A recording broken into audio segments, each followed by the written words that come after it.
அஞ்சலிப்பட்டி நேயர்களுக்கு வணக்கம். இன்னைக்கு நம்ம நியூட்ரிஷனல் டிஷ்ல என்ன சமைக்க போறோம் அப்படின்னு பாத்தீங்கன்னா சிக்கன் டிக்கா சாட். இதுக்கு என்னென்ன தேவையான பொருட்கள் முதல்ல பார்ப்போமா?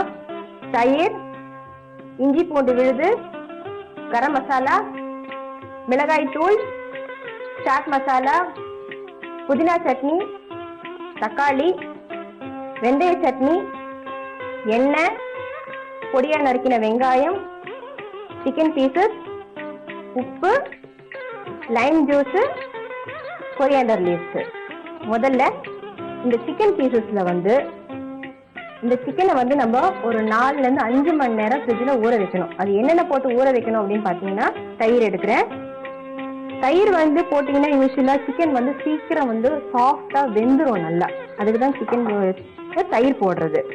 அடுத்தது பார்த்தீங்கன்னா இஞ்சி பூண்டு விழுது, அதுக்கப்புறம் கரம் மசாலா, அப்புறம் சில்லி பவுடர், கடைசியா சால்ட். இதெல்லாம் போட்டு நம்ம மிக்ஸ் பண்ண போறோம். நல்லா மிக்ஸ் பண்ணியாச்சு. இதை இப்ப நம்ம ஒரு 4 to 5 மணி நேரம் ஃப்ரிட்ஜில் நம்ம ஊற வைக்க போறோம்.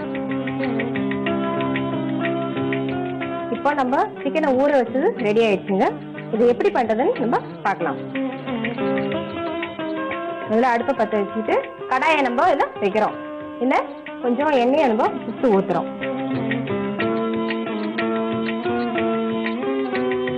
இன்னும் கொஞ்சம் சூடாகட்டுங்க.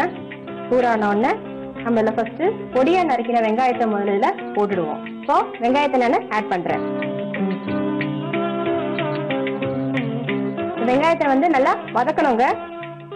எந்த டிஷ்ஷுக்குமே நம்ம ஃபர்ஸ்ட் போடுற வெங்காயம் நல்லா வதங்கினாதான் டிஷ்ஷு டேஸ்டா இருக்கும். வதக்கும் போது கொஞ்சம் ஹைலியே வைங்க ஃப்ளேமை. இந்த டிஷ்ஷை பொறுத்த வரைக்கும் நிறைய ப்ரோட்டீன்ஸ் இருக்கு, பிளஸ் ஃபைபர் இருக்கு, கால்சியம் இருக்கு. ஃபைபர்னா நிறைய பேருக்கு தெரியாது, பட் தெரிஞ்சவங்களுக்கு பரவாயில்ல, தெரியாதவங்களுக்கு நான் சொல்றேன். ஃபைபர்னா நம்ம உடம்புல இருக்க கொழுப்பு சத்துக்களை வெளியேற்றக்கூடியதான் ஃபைபர். அந்த ஃபைபர் கண்டென்ட் இதுல நிறையவே இருக்குங்க. வெங்காயம் வதங்கிடுச்சுங்க. இப்போ இதுல டொமேட்டோவை ஆட் பண்றோம். இதையும் நல்லா வதக்கிடுங்க. தக்காளி வதங்கணும் அப்படின்னா கொஞ்சம் சால்ட்டை நீங்க ஆட் பண்ணீங்கன்னா கொஞ்சம் சீக்கிரமா வதங்கிடும். பட் சால்ட் போடும்போது கொஞ்சம் கேர்ஃபுல்லா போடுங்க. ஏன்னா ஏற்கனவே நம்ம சிக்கன் ஊற வைக்கும் போது அதுல சால்ட் போட்டிருக்கோம்.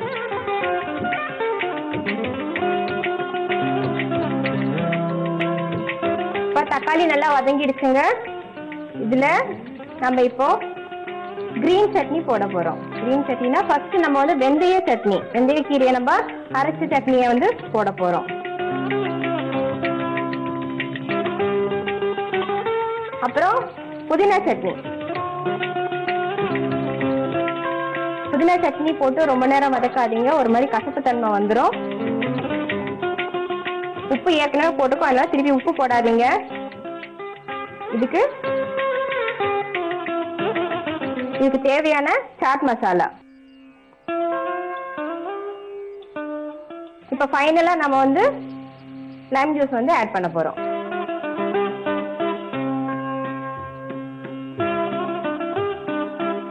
லைம் ஜூஸும் நிறைய நேரம் எதாவது கூடாதுங்க. சூட்ல ஒரு மாதிரி கசப்பு தன்மை வந்துடும். அதுக்கேற்ற மாதிரி பார்த்து பண்ணிக்கோங்க. இப்போ ஃபைனலா நம்ம என்ன ஆட் பண்ண போறோம்னா, இந்த 4 hour ஊற வச்சிருக்கோம் பாத்தீங்களா சிக்கனை, இதை இதுல ஆட் பண்ணிடுறோம்.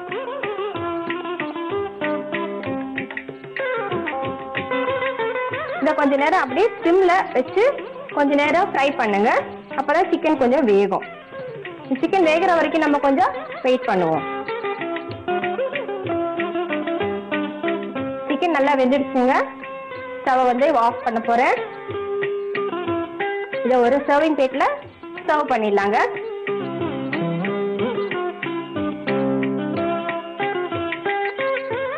ஃபைனலா கொஞ்சம் கொத்தமல்லி போட்டு கார்னிஷ் பண்ணி விட்டுடுவோம். இன்னைக்கு சிக்கன் டிக்கா சாட் நம்ம பார்த்தோம் இல்லையா. இதுல நியூட்ரிஷனல் வேல்யூ என்னன்னு பாத்தீங்கன்னா, புரோட்டீன் இருக்கு, கால்சியம் இருக்கு, பிளஸ் ஃபைபர் இருக்கு. அதுதான் ரொம்ப முக்கியமான ஒரு விஷயங்க. நான் ஏற்கனவே சமையல் பண்ணிட்டு இருக்கும்போது சொன்னேன் ஃபைபரோட வேலை என்னன்னு சொல்லியிருக்கேன். ஸோ கண்டிப்பா இந்த டிஷ்ஷை வீட்டுல எல்லாருக்கும் செஞ்சு கொடுங்க. పంజరపెట్టు